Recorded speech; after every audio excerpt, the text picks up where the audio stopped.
Very good morning everyone. सबसे पहले तो आप सभी को कॉन्ग्रेचुलेशंस जो मेंस की तैयारी करना स्टार्ट कर रहे हैं। यानी हमें उम्मीदें हैं कि हम प्री के एग्ज़ाम को क्लियर कर लेंगे और आपके मार्क्स के स्कोर के अकॉर्डिंग आपने डिसाइड किया है कि you are eligible candidate to appear in the mains examinations. So you are now a competent person. Other person से अलग आपने अपनी एक इमेज बनाई है। आपने अपने आप को वहां खड़ा किया है कि आप उन कुछ सिलेक्टेड लोगों में से हो जाते हैं जो कि मेंस के लिए कॉल किए जाएंगे, जिनको कि मेंस का एग्जाम देने का मौका मिलेगा। तो आपकी जितनी भी अभी तक की मेहनत थी उसने आपको अलग जगह पे लाके खड़ा किया है कि मेंस में आपकी एंट्री होगी। तो आपकी मेहनत रंग भी ले आएगी, रिजल्ट्स भी आपके फेवर में होंगे। आपको इसके लिए बेस्ट ऑफ लक। अब बात आती है कि हमें इस एग्जाम की जो तैयारी करनी है उसके लिए अगला स्टेप क्या होना है और किस तरीके से इसको हमें क्रैक करना है। प्री एग्जाम्स के बाद आपका जो मेन एग्जाम है वो आपकी आंसर शीट जो आप लिखेंगे, आपकी पर्सनालिटी वही शो करेगा। एग्जामिनर के सामने आपकी जानी है आंसर शीट, आपकी कॉपी। यानी आप खुद वहां पे मौजूद हो रहे हैं एग्जामिनर के सामने। आपने क्या वहां लिखा है, क्या भाषा का इस्तेमाल किया है, किस तरीके की आपकी लिखावट है, क्या आपके कंटेंट है, ये सारी चीजें शो करेंगे आपकी पर्सनालिटी को। तो ये जो मेंस का एग्जाम है आपका, ये बहुत इंपॉर्टेंट रोल प्ले करेगा। यहाँ मेंस की एग्जामिनेशंस का जो स्कीम है वो किस तरीके का है कि हमारा जो मेंस का एग्जाम है वो सिविल लॉ का पेपर आपका आएगा 100 मार्क्स का, क्रिमिनल लॉ 100, हिंदी ऐसे 50 एंड इंग्लिश ऐसे 50। इस तरह आपके टोटल आएंगे 300 मार्क्स का आपका रिटन पेपर। और आपका जो इंटरव्यू होना है वो कितना होना है, 35 मार्क्स का। यानी कुल मिला के कितने हो गए, 335 मार्क्स, जिसमें से कि आपका फाइनल सिलेक्शन होना है। राइट। अब देखिए मेन एग्जाम के अंदर आपको सबको पता है कि प्री के आपके मार्क्स नहीं ऐड होने। प्री में अगर आपने 90 भी स्कोर कर लिया है तो that is only the entry. आपको एक पास मिल गया, गेट पास मिल गया है कि अब आप मेन एग्जामिनेशंस में अपेयर हो सकते हैं। आपके वो प्री वाले जो मार्क्स होंगे वो आपके फाइनल सिलेक्शन में काम नहीं आने वाले। तो फाइनल सिलेक्शन में क्या काम आने वाला है, मेंस के एग्जाम्स में जो आपके मार्क्स होंगे वो आपके काम आने वाले हैं। साथ में आपके जो इंटरव्यू के मार्क्स होंगे ये काम आने वाले हैं। अब मेंस एग्जाम्स के मार्क्स कितने हैं, 300। उसका सिर्फ 10%। यहाँ सबसे अच्छा आरजेएस के एग्जाम्स में आपके लिए जो चीज है वो क्या है कि इंटरव्यू में आपके मार्क्स कितने। तो इंटरव्यू में आपके मार्क्स कितने आ रहे हैं, सिर्फ 35 में आपको यहाँ पे फाइट करना है। तो मेन फाइट आपकी कहाँ होनी है, सारी लड़ाई जो जंग जीतने का जो आपका मैदान है वो कौन सा है, ये 300 मार्क्स। अब ये 300 मार्क्स में से अगर आप ध्यान दें कि हिंदी और इंग्लिश ऐसे ये कितना कवर कर रहे हैं, 100 मार्क्स का पोर्शन यहाँ कवर हो रहा है। जजमेंट राइटिंग जो सिविल और क्रिमिनल दोनों में आपको मिलेगा वो अप्रोक्सीमेटली 40 से 50 नंबर का आपको ये मिलेगा। तो एक स्मार्ट स्टडी जिसे कहते हैं, पढ़ना सबको है, बहुत मेहनत सबको करनी है, लेकिन मेहनत की दिशा सही अगर है तो हमें सफलता मिल सकती है। तो कहाँ हमें हथौड़ी मारनी है, जमीन पे, कि जहां पे हमें पता चले कि यहाँ पे हमें पिटारा मिलने वाला है। तो हमें पढ़ना है, मेहनत करनी है, स्ट्रेटेजी कौन सी काम में लेनी है, दिस इज वेरी इंपॉर्टेंट। कई लोग बहुत हार्ड वर्क करते हैं, सफलता नहीं मिल पाती उनको, क्योंकि उन्हें एग्जैक्ट राइट वे नहीं पता। तो राइट वे हमारा क्या होना चाहिए, यहाँ ध्यान दीजिए। ऐसे अगर हमने अच्छे से तैयार कर लिए जो कि 100 मार्क्स कवर करते हैं, और जजमेंट राइटिंग को आपने तैयार किया जो अप्रोक्सीमेटली 40 to 50 मार्क्स कवर करेगा, तो यानी 300 में से आपके 150 नंबर, 150 मार्क्स, यानी कि ऑलमोस्ट 50% एरिया, सारे लॉ के सब्जेक्ट्स एक तरफ और 50% ये तीन सब्जेक्ट्स कवर कर रहे हैं, हिंदी इंग्लिश और जजमेंट राइटिंग। यानी अगर अपन इन 3 सब्जेक्ट्स पे अच्छा कमांड कर लेते हैं तो यहाँ हमारी 50% जीत को हम सुनिश्चित कर लेते हैं। बाकी सब्जेक्ट्स में से जैसे अभी आपने देखा प्री के एग्जाम्स का क्या जो भी आपके सामने क्वेश्चन बैंक आया उससे हमारे दिमाग में जितनी चीजें सोची हुई थी वो सारी चेंज हुई। जिस सब्जेक्ट से आपने जो सोचा था उतने वेटेज के क्वेश्चंस आपको नहीं मिल पाए, पैटर्न भी थोड़ा डिफरेंट आया, तो यहाँ पे चीजें क्या हुई, पलटी। लेकिन इन जगहों पे आपको क्या मिलेगा, फिक्स चीज मिलने वाली है। वहां आपको परिवर्तन नहीं मिलने वाला है कि अपन सोच के चलें कि सीपीसी यहाँ से हमें क्वेश्चन बैंक अच्छा मिलने वाला है, इसको तो घोट के पीना है, बहुत अच्छी प्रिपरेशन करनी है। यस, करनी है कुछ सब्जेक्ट्स के लिए। अब माइनर सब्जेक्ट है, आपको अकॉर्डिंगली टू वेटेज आप उनकी प्रिपरेशन करोगे, आप सारे क्वेश्चन बैंक को देखोगे, लेकिन हो सकता है कि उसमें से कुछ क्वेश्चन उतने मार्क्स का ना मिल पाए, क्योंकि यहाँ स्पेसिफिकली डिसाइडेड नहीं है कि अभी तक ये मेंस के एग्जाम में हाईकोर्ट ने डिसाइड नहीं किया कि हम इस पर्टिकुलर सब्जेक्ट में इतने मार्क्स का ये क्वेश्चन देने वाले हैं, है ना, ऐसा सेट पैटर्न नहीं हुआ। लेकिन ये 3 चीजें जो 150 मार्क्स में कवर करने वाली हैं ये आपकी बिल्कुल सेट है, निश्चित है। यहाँ किसी प्रकार की कोई एम्बिग्विटी नहीं है। तो अगर हम हिंदी ऐसे, इंग्लिश ऐसे और जजमेंट राइटिंग इन 3 टॉपिक्स को कवर करते हैं तो हम 50% अपनी जीत को सुनिश्चित कर लेते हैं। अब ये एरिया में क्या होता है, वैक्यूम भी है आप लोगों का, चाहे स्टूडेंट हिंदी मीडियम का ही हो, इंग्लिश मीडियम का हो, उनको अपनी लैंग्वेज के अंदर भी अभी उतना पूरी तरह कमांड नहीं है। इंग्लिश लैंग्वेज, इंग्लिश मीडियम का जो स्टूडेंट होगा जरूरी नहीं है कि उसका इंग्लिश ऐसे का जो कमांड है वो बहुत बेहतरीन हो, सेम ऐसे ही हिंदी मीडियम वालों की भी स्थिति है ना। तो क्योंकि हम क्या है, जब से लॉ की फील्ड में एंट्री की है ना, तब से ये इतना फेवरेट सब्जेक्ट बन गया है हमारा कि इसके अलावा हमें और कुछ समझ ही नहीं आता। तो हमने क्या पढ़ा है अभी तक, लॉ ही पढ़ा है। हमारा ध्यान जो है, फोकस जो है वो इन पे लैंग्वेज पे नहीं जाता ना, हमारा इंटरेस्ट बनता है। क्योंकि आरएएस आईएएस इनके पैटर्न्स डिफरेंट होते हैं, जो लोग इन कॉम्पिटिटिव एग्जाम्स की तैयारी करते हैं तो उनका तो फोकस फिर भी इनकी तरफ रहता है। हमारा फोकस ज्यादातर किस पे रह जाता है, हम लॉ पे रह जाते हैं, लैंग्वेज पे हम नहीं आ पाते। तो एक बात ये ध्यान रख लीजिए, आपके फाइनल सिलेक्शन में, अभी तो आपके फाइनल सिलेक्शन की स्ट्रेटेजी के लिए ये जो लैंग्वेज है इससे तो आपको लड़ना ही पड़ेगा, इससे तो आपको जीतना ही पड़ेगा अगर आप अपनी जीत चाहते हैं। वेदर ये आपके पसंद का विषय हो या ना हो, लेकिन आपकी पसंद का विषय, आपका जो मंजिल है, आपके जो गोल है वो है आरजीएस, जुडिशियल ऑफिसर। तो अपने आप को अगर आप वहां देखना चाहते हैं जो आपकी मंजिल है, तो आपको अपनी जो पसंद और नापसंद को थोड़ा साइड में रखना पड़ेगा। मुझे जजमेंट राइटिंग बोर करता है, मुझे हिंदी ऐसे में बिल्कुल इंटरेस्ट नहीं आता, या मेरे को नहीं आता, तो मैंने क्या किया, उठा के लॉ ही पढ़ना है। अभी तो मैंने उठा के माइनर एक्ट में क्यों नहीं 4 क्वेश्चंस और देख लूं।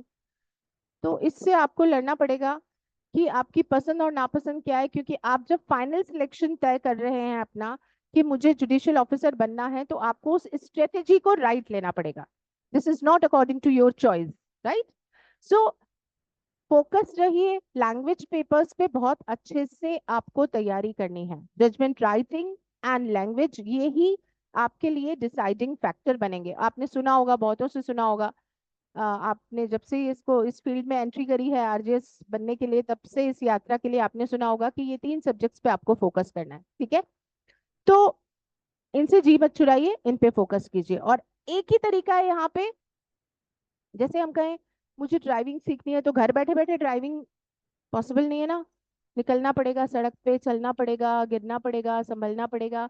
इन such a way, if you want to clear your mains examinations, तो क्या करना पड़ेगा, वहां आपको लिखना है ना, तो मतलब क्या करना पड़ेगा, आपकी राइटिंग स्किल को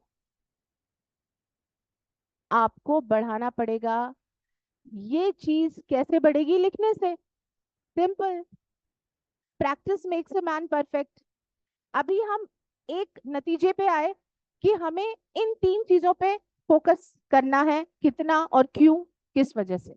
अब दूसरी बात कि मेन एग्जाम के लिए राइटिंग स्किल का इंपॉर्टेंट रोल है, क्योंकि वहां आप नहीं जा रहे हैं अभी एग्जामिनेशन हॉल में, आपने जो लिखा है, आपकी जो कॉपी जो एग्जामिनर पढ़ रहा है वो आपके बारे में इवैल्यूएशन कर रहा है, आप जा रहे हैं आपकी कॉपी को माध्यम बना के एग्जामिनर के सामने, कि एग्जामिनर ये डिसाइड कर रहा है कि इस स्टूडेंट को हमें सिलेक्ट करना है या नहीं, ये जुडिशियल ऑफिसर बनने की काबिलियत रखता है या नहीं। तो यानी सारा का सारा आपका प्रेजेंटेशन कौन कर रहा है?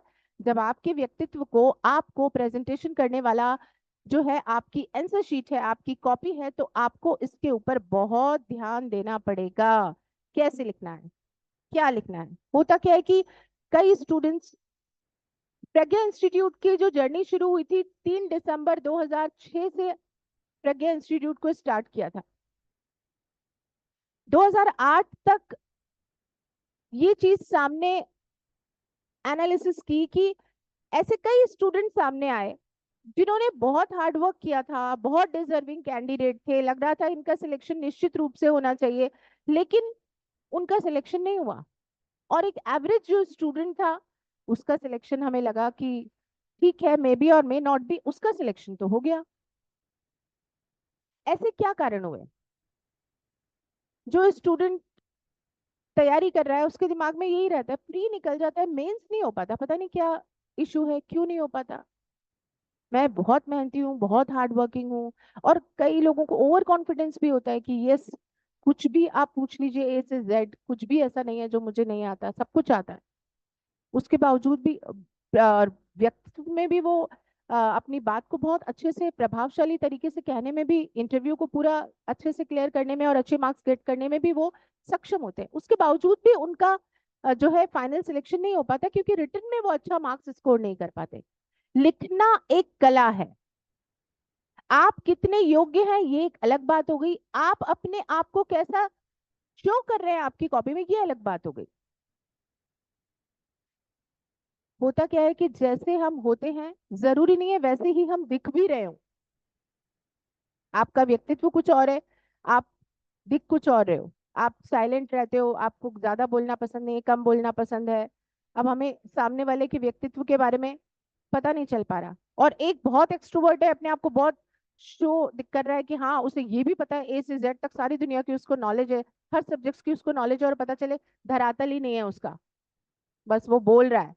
क्या बोल रहा है, कितनी प्रामाणिकता है उसमें, पता नहीं। समझ रहे हैं? मैं ये कहना चाह रही हूँ आपको कि जो व्यक्ति अपने आप को शो कर रहा है अपनी कॉपी के जरिए, तो यानी कॉपी ऐसी सोर्स हो गई हमारा कि हम अपने आप को ये बताएं कि हम एक काबिल व्यक्ति हैं, हम इस पोस्ट के लिए डिजर्विंग व्यक्ति हैं। तो यानी हमें क्या करना पड़ेगा? अपनी कॉपी के जरिए ये बताना पड़ेगा कि यस, मैं एक कॉम्पिटेंट पर्सन हूँ। तो ये कॉम्पिटेंट पर्सन हूँ, ये कैसे बताएंगे आप? कि जब आपसे एग्जामिनर ने जो चीज पूछी है, आपने उसका जवाब कैसे लिखा है। हम पढ़ बहुत सारा लेते हैं, अब उसे लिखना है तो उसको सम अप करना हमें नहीं आ पा रहा। हमसे पूछा एग्जामिनर ने कि what is the validity of minors agreements, in which situations minors agreements are enforceable. कौन सी ऐसी परिस्थितियां हैं जिसमें अव्यस्त के करार लागू किए जा सकते हैं, ये सवाल हमसे पूछा।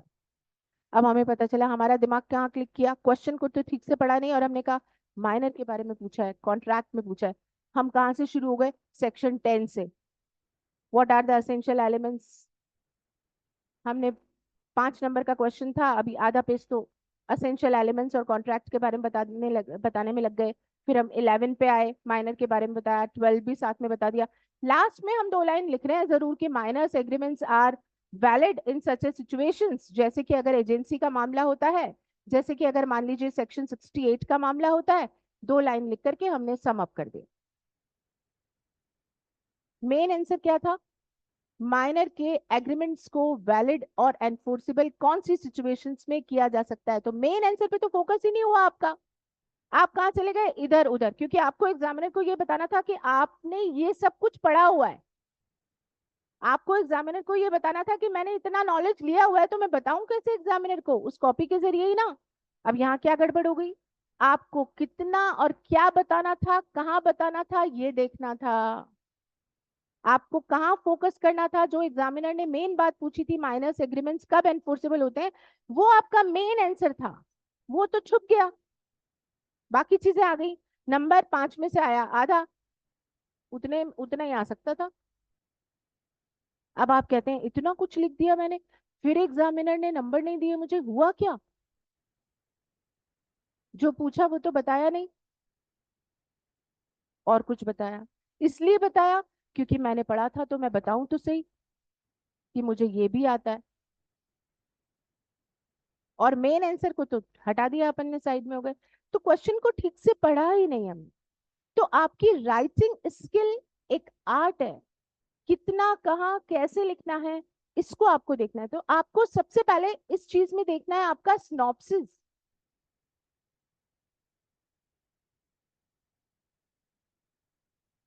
सिनॉप्सिस, क्वेश्चन का आंसर कैसे लिखना है, इसके लिए एक सिनॉप्सिस बनानी होती है। तो सिनॉप्सिस अपने दिमाग में कैसे बनेगी? जैसे अपन पीएचडी करते हैं तो पहले अपने को क्या करना होता है, आउटलाइन होती है कि इंट्रोडक्शन क्या होगा, main answer of main answer जो है, main body of the answer क्या होगा, और लास्ट में कंक्लूजन क्या होगा। इसमें क्या क्या लिखना है अपन दिमाग में 4 पॉइंट बना लेते हैं, और फिर उस आधार पे आप लिखेंगे, है ना। इसे कहते हैं सिनॉप्सिस, यानी परिधि, आउटलाइन। और सिंपल शब्दों में हम कहें कि उस आंसर को लिखने से पहले आप आउटलाइन अपने दिमाग में बनाते हो कि इसका आंसर मुझे कैसे लिखना है, कितने टुकड़ों में आएगा।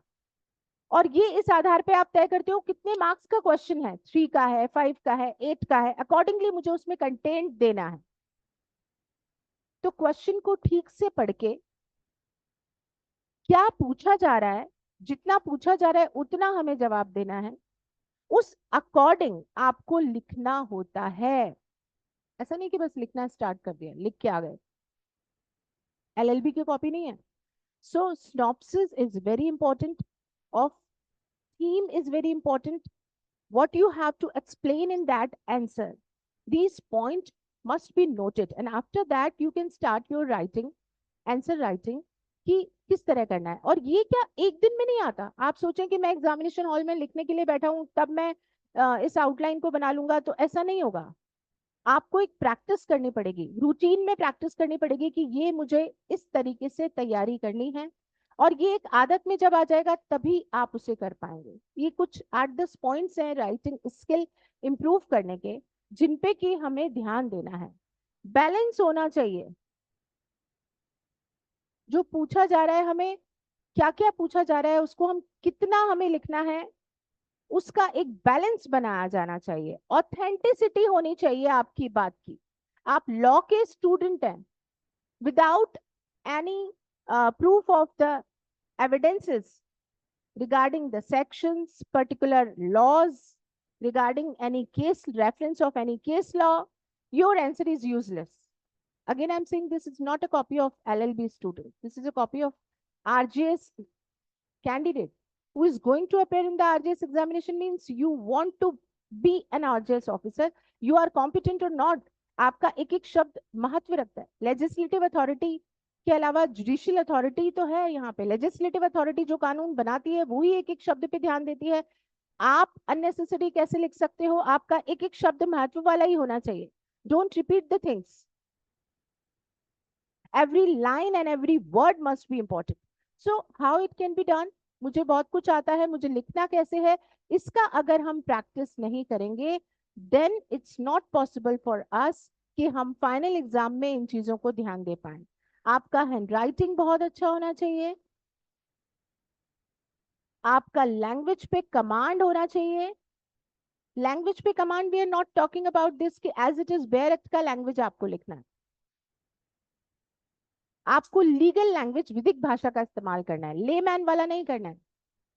लीगल लैंग्वेज का यूज करते हुए अपने आंसर को लिखना है, सामान्य साधारण शब्दों का इस्तेमाल करते हुए नहीं, ताकि we can get the we can get much and more marks from the examiner. Examiner हमें मतलब खुले दिल से मार्क्स दे, खुले दिल से वो हमें मार्क्स देगा। वो कैसे देगा?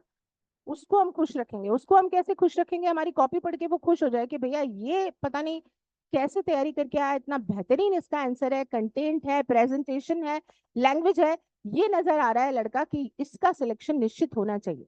आपकी कॉपी मजबूर कर दे उस एग्जामिनर को मार्क्स देने के लिए, आपका काम इतना बेहतरीन होना चाहिए।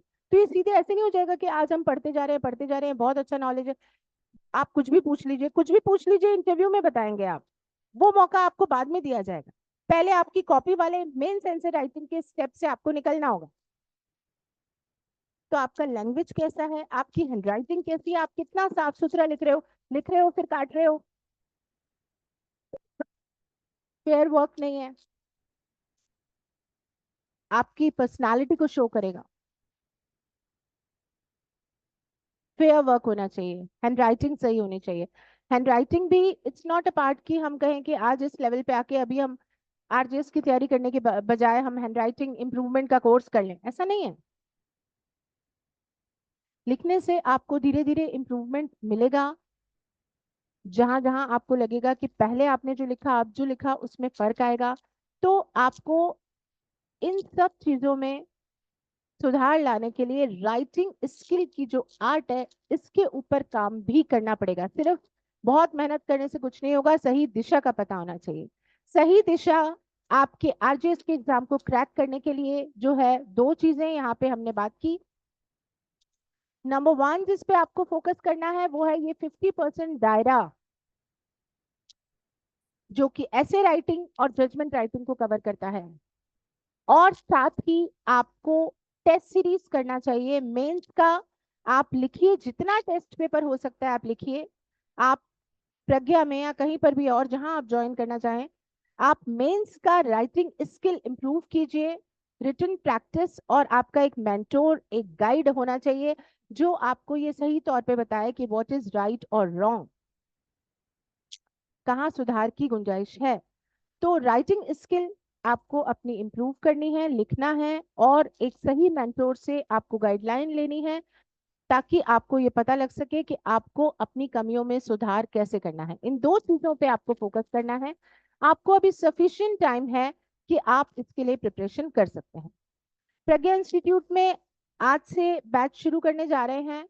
आज एक डेमो क्लास आप सब लोगों के लिए अरेंज किया गया है जिसमें हम हिंदी और इंग्लिश ऐसे राइटिंग की क्लास और साथ में जजमेंट राइटिंग की क्लास दे रहे हैं। जजमेंट राइटिंग जुडिशियल ऑफिसर लेंगे आपकी क्लास, और साथ में रिटायर्ड डिस्ट्रिक्ट एंड सेशन जज भी हैं एक, जिनका कि आपको जो है कुछ विजिटिंग लेक्चर्स उनके भी रहेंगे। तो आज का ये 2 बजे से 8 बजे तक का शेड्यूल आपको दिया गया है, अकॉर्डिंगली क्लासेस अरेंज होंगी।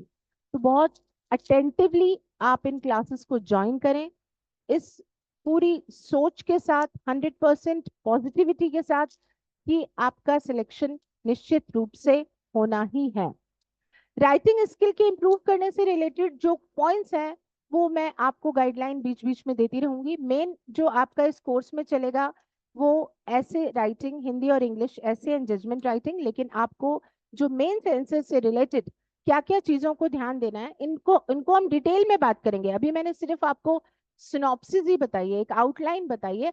हम इनमें से हर एक पॉइंट को लेके डिटेल में चर्चा करेंगे, क्वेश्चंस को भी लेंगे बीच बीच में कि किस तरह से हमें इसका इम्प्रूवमेंट करना है, कैसे हमें अपनी हैंडराइटिंग में और आंसर कॉपी में सुधार करना है ताकि हम अपने जीत को सुनिश्चित कर सकें। 300 में से ज्यादा अगर हम स्कोर कर लेते हैं और हमने मार्क्स ले लिए हैं, तो फिर इंटरव्यू के मार्क्स अगर कम भी आए हैं, मिनिमम आपने ले लिए, उसके बाद कोई आपको डर नहीं रहेगा और आपकी जीत आप हासिल कर लेंगे। ठीक है। So all the very best to all of you. जल्दी फिर मिलेंगे। Thank you.